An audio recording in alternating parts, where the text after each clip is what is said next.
Yes po. Bakit iba yung sinasabi? Yes po, opo. For example po, yung katulad po kay Kong Arjo Atayde po. Bali, 60 million po ang sinabi ko sa chat ko. Kasi 60 million po yung pinababalik ko sa kanya. Pinababalik mo sa kanya? Na Sa tito? pera po.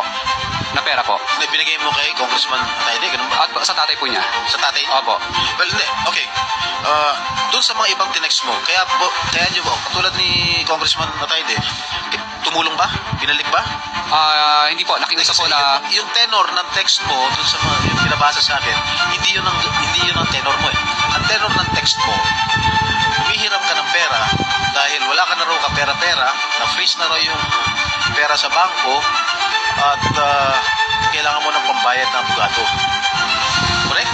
yes po, Your Honor. Pero hindi mo pinapasoli kung ano yung dapat isoli.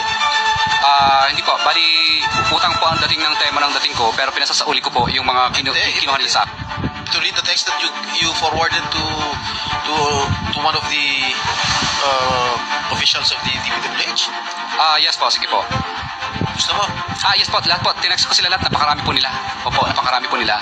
Hindi ganun ang tenor na pinapabalik mo yung pera. Ang sinabi mo dun sa text na yun, wala ka ng pera. Ibig sabihin, kung hindi ba sila tumulong sa'yo, idadawit mo sila rito. Hindi po, hindi po. I'm not demanding them, ha? Mr. Chair, ano po, bali ang ginawa ko po, lahat po itong mga gumamit po sa amin, tinext ko. Tapos, gusto ko lang pong malaman sa kanila na kahit isa po sa kanila ay walang tumutulong sa amin ngayon at kami po ay kinukutya ng buong publiko.